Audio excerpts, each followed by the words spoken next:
Hello and welcome to Taiwan Talks. I'm Ian Kavat. Today we have the great privilege to be speaking to Yasheng Huang, who is the author of the influential book, The Rise and Fall of the East, where East stands for exams, autocracy, stability and technology. Professor Huang, welcome to the show today. Thank you, Ian. So I want to start with the one of the central theses of your book, which is why Chinese have demonstrated over centuries and up until recently a sense of conformity, or perhaps we can describe it as submissiveness to authority. And of course, you use the example of the COVID lockdowns. So why is it that the first E of East, exams, is central to this? Yeah, it is central to this because the exam system, which was established in 6th century, prevented other ideologies from emerging and becoming competitive with the dominant ideology, which is Confucianism in historical China and now communism in modern China. So essentially it's the lack of ideological competitor that gave rise to the compliance and the submissiveness of the society. So that's reason number one. Reason number two is that China, historically speaking and today, does not have an organized, independent society that can compete with the Chinese state. The companies are not independent, universities are not independent, media definitely is not independent. So you don't have these organized independent forces, and you don't have an independent ideology that can compete with the state ideology. You say that there is a connection between the CCP and the way it governs since 1949, but even more so under Xi Jinping today. You say there's a link between now and essentially 6th century. So there are a number of connections. One is the cognitive and ideological dominance of one idea, one ideology. And that dominance has to be implemented by a powerful mechanism, powerful platform. Many societies want to have that kind of dominance, but because they don't have the powerful instrument, so they couldn't deliver that dominance. Do you mean many autocracies, or do you mean? Oh, historically speaking, even if you look at European countries, they all had autocratic ideas, Muslim countries and European countries before the emergence of democracy. But they never figured out a way to do it, right? So they had to allow different ideas to come forth and to challenge the main idea of the government. So over time in the West, we begin to have democracy, secular values, science. Science is another ideology that challenges religion. In China, that never happened because of the powerful effect of the exam system. So you spoke about how perhaps in other societies, science was allowed to emerge and to challenge ideology, or the dominant ideology. I want to talk about innovation and whether the research from your book concludes that that the system that China has, the East, the exams, and that this has, whether it has made innovation possible or not possible. So T stands for technology, the last letter of the East framework. What we found is that during the Chinese history, when China had multiple ideologies, when China had a high level of political competition, Chinese technology was at its peak. As soon as China began to implement political monopoly, ideological monopoly, Chinese inventiveness declined substantially. So we have a very large-scale database to illustrate the connection between the political and ideological monopoly and the decline of Chinese technology. And many viewers of your TV program may not know that at one point in history, China led the world in technology and in science, but then the science and technology never really developed and declined, and then it was Europe that created industrial revolution, created economic growth, not China, despite the fact China initially led the rest of the world. In modern era, during the reform era, China made progress in science and technology in terms of scientific papers and also in terms of the applications of Was this 1978 to 2018? That's right. So I define the reform as reform era from 1978 to 2018. But that was because China opened up. China opened up to the West in scientific and educational collaboration. China opened up to foreign capital.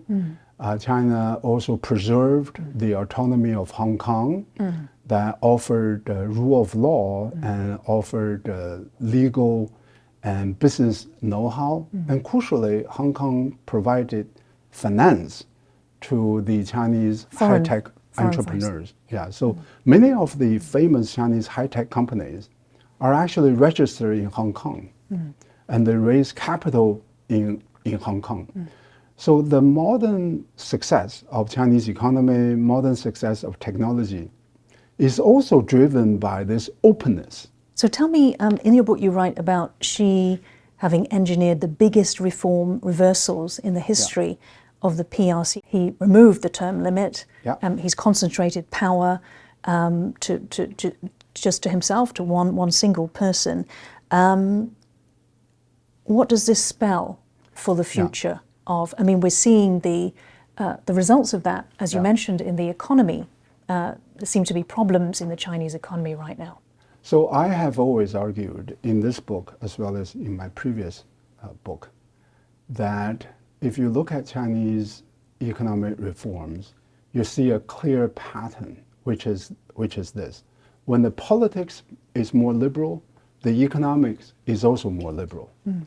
This is totally different from a very prevailing view, which is that Chinese government was using autocracy to implement economic reform. That's actually not true. When economic reforms were happening, it was when the Chinese politics was more liberal. So look at what has happened in China in the last 10 years. First, there was a political centralization, right? Anti-corruption campaign and concentrating power in the hands of one leader, and removing the responsibilities and functions away from the state council and reallocate that power to the Communist Party. So first, it was a political move to re-centralize the power in the hands of one leader and in the hands of the Communist Party. And then it was the economic move, crack down on the private sector, national security, and reducing the reliance on international markets and foreign investors. And now we see the result. The economic growth is slowing down. Investors are leaving China. Last year, there's a net outflow of capital leaving China. Entrepreneurs are not making investments in China. China's own businesses are moving out of China. Chinese own businesses are leaving China. They go to Singapore, they go to America. China's trade to the United States has declined from 21% of the US imports in 2018 to about 16%, 15% today. China is no longer the biggest exporter to the United States. It is Mexico that is the biggest exporter to the United States. So it's really, it's not surprising why economic growth is slowing down. At the time I finished this book, I submitted the book manuscript to Yale University Press in late 2022. You still see Wall Street analysts, World Bank predicting that China is going to rebound from the COVID. That didn't happen, right? And even though I didn't have the data then, but I predicted that it will be very difficult for China to recover from the COVID, but also to recover from all these regulatory crackdowns on private sector and on foreign investments. So Xi Jinping last year went to APEC, went to San Francisco. He invited American businesses, global businesses to come back to China to reinvest. He obviously understands that this is crucial to the economy. However, there is a U.S. election in November, and we could possibly see the return of Donald Trump. How would this impact China's economy? Well, so first of all, I think that summit is a successful summit. I'm very happy to see that China is beginning to repair its relationship with the United States. And on the part of the Biden administration, the Biden administration is also trying to stabilize relationship with China. We cannot afford to have two superpowers being so antagonistic with each other. So I think it's good news. But in terms of the economic impact, I think the economic impact is limited if the foreign policy changes are not followed by bigger domestic policy adjustments. Right? All the crackdowns on foreign sector and on private sector, those have to be addressed very proactively before you see the economic effect of these actions. I think it's a successful summit in terms of stabilizing geopolitics, but in terms of making geopolitics go away, in terms of economic recovery, I don't see that's enough. In terms of Trump, I believe 2024, the US election is the biggest risk factor to the world, bigger than China, bigger than Chinese economy. If Trump comes back, the geopolitical situation is going to worsen substantially. The US is going to go through a period of chaos and instability. And I think the US economy is going to decline if he comes back. When you say that the economy will decline, the US economy, is that because he will be focused on decoupling from China? So not just that, he has already done that. He has already erected tariffs against Chinese exports to the United States. But I think one of the bright things that is going for the United States in the recent years is the US is at least beginning to address this incredible imbalance in the US economy, which is the income inequality. Income inequality is actually very bad for economic growth. How do you think Xi Jinping is preparing for a possible Donald Trump presidency in relation to, say, Taiwan? I have no idea. Yeah, so I am optimistic that he will not be elected. The reason is that I have some faith in democracy, in the rationality of American voters. If you force Americans to choose between Biden and Trump, I think they're going to choose Biden. The critical thing is the voting behavior of one single demographic group. These are male, white, old, blue-collar workers. They live in Pennsylvania, they live in Michigan, they live in Wisconsin. It is going to be those three states that decide the presidency of the United States, right? I think those people, by and large, support Biden. When you force the young people to choose between Biden and Trump, I think they are still going to support Biden rather than Trump. So I don't even want to think about that scenario, in part because I still have some faith in American voters. Now, Beijing likes to say that the US is a great power in decline. Yeah. What do you believe? Well, I don't believe in that at all. Just look at the stock market. Just look at the GDP growth rate this year. And U.S. is not only gaining in GDP share of the global GDP share, China is actually experiencing a decline of the global GDP share.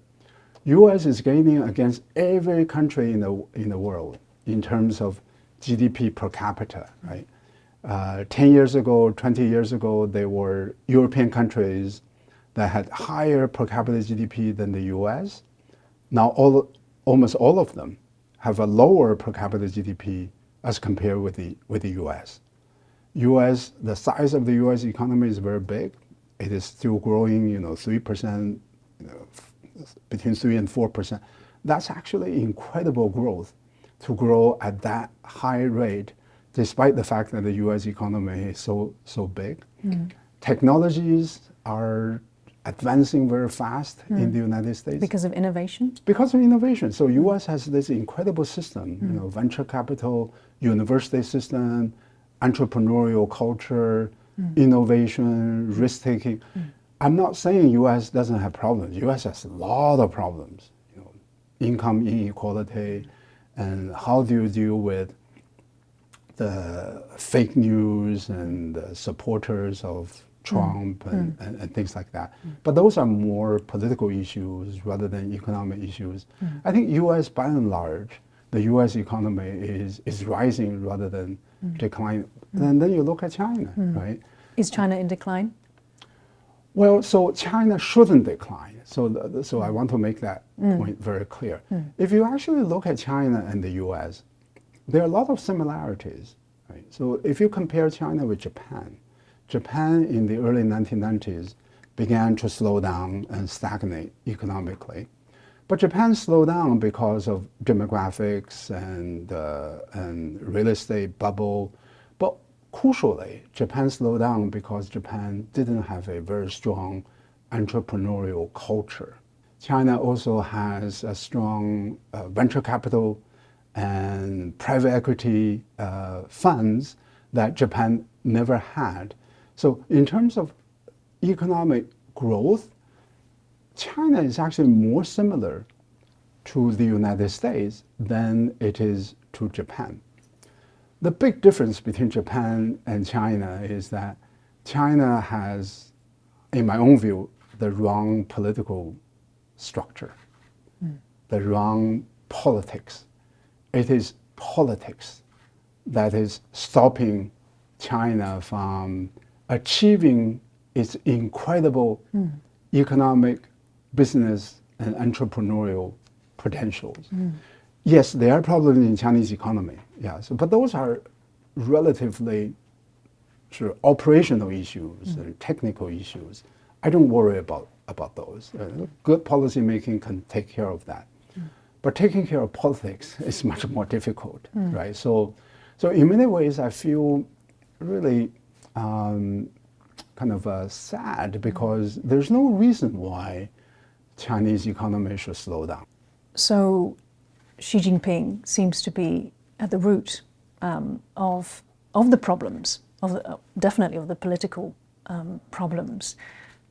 Do you think that Chinese would ever revolt against him? I mean, how do you see the current purge that's underway in the military? Is that about, cracking down on different ideologies? Is it corruption, to do with corruption? Yeah. Is it to do with an attack on Taiwan? Yeah. It's not about ideology. I think there is uniformity, ideological uniformity among the Chinese leaders. And there may be some differences in terms of how extreme some people are and how moderate other people are about the ideology. The Chinese political leaders all believe in one-party system, unify China, and China strong, and all of that. I don't see any big differences. The big difference is how you achieve political stability and how you achieve, say, the eventual unification with Taiwan, right? So one view is you do this by military power, you do this by showing off the strength of the government. And the other view is that, no, you do this by example, by economic growth, by the evolution of the politics, by having a more tolerant political system. It doesn't have to be democracy, but it has to be a system that that is more flexible, right? So I definitely belong to the second view. I think that's the way to deal with China and Taiwan, and rather than using coercive methods and military power to achieve that unification. The issue now is there are many people in China who are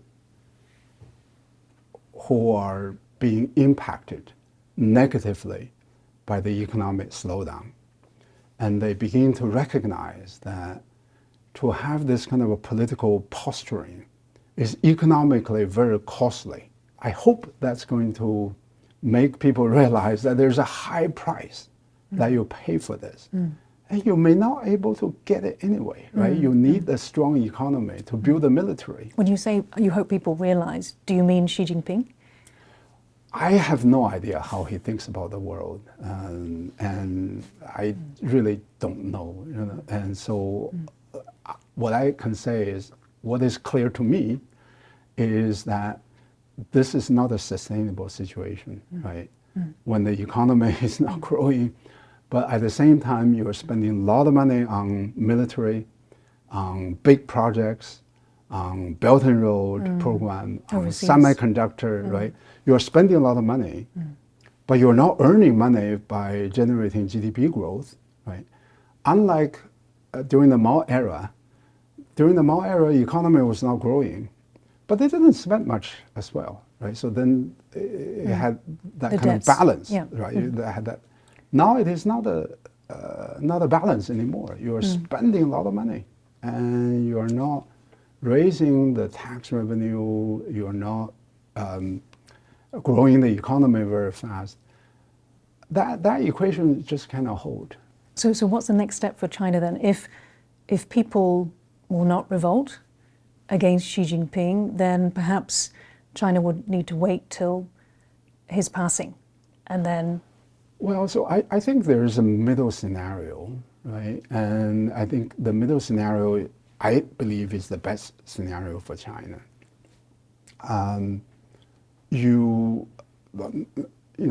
China is now beginning to repair the relationship with the United States.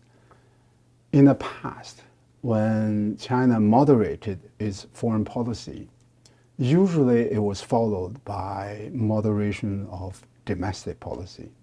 In 1972, after President Nixon visited China, that was under Mao, and China immediately began to moderate its domestic policy because China was during the Cultural Revolution, and Cultural Revolution, people say it ended after Mao died. It kind of ended in 1972 because many of the Cultural Revolution policies went away in 1972 after Nixon's visit. So my hope is that for China, now they are taking the first step, right? Look at their relationship with Europe, with Australia, with the United States. And I think their reaction to the election of another DPP leader has been, maybe Taiwanese don't see it that way, but I think it has been relatively mild. It's not sending missiles and sending ships. So I think that's progress, right? So once you begin to moderate foreign policy, and you moderate foreign policy because you want to regenerate economic growth, then you have to moderate domestic policy. What I hope to see is within this year, right, in 2024, they are beginning to take steps to take back some of these crackdowns on the private sector and move more toward the policies created by Deng Xiaoping. All I want to see is returning to Deng Xiaoping. I'm not saying that it should be a democracy and all of that. Returning to Deng Xiaoping's policies. That's a reasonable policy. It is a pragmatic policy, both in terms of foreign policy as well as economic policy, right? And that policy was the policy that allowed Chinese economy to grow at 8 and 9% a year, that created the China miracle, that energized the Chinese entrepreneurs. And one final question on Taiwan. So if there was a return to Deng Xiaoping era reform for China, would that disincentivize Xi Jinping to take drastic action, which is what some analysts say, to move on Taiwan? Yeah, I think if China returns to the economic and political policies of Deng Xiaoping, I think we're not going to see an immediate military action across the Taiwan Straits. I think the best situation, and this is just my own view, right? The best situation is just keep it ambiguous. Don't force clarity. Just keep it ambiguous. And so don't keep repeating that you will use force. Yeah, so don't force unification, but also don't force independence as well. And that middle area, however you understand that middle area, can be very subjective. Having different levels of understanding is actually good. I think if we can have another 5 years of peace, I believe we can avoid a war forever. So let's end on the hope for peace. Thank you so much, Yasheng Huang, for joining Taiwan Talks today. Yeah, thank you. It's a pleasure.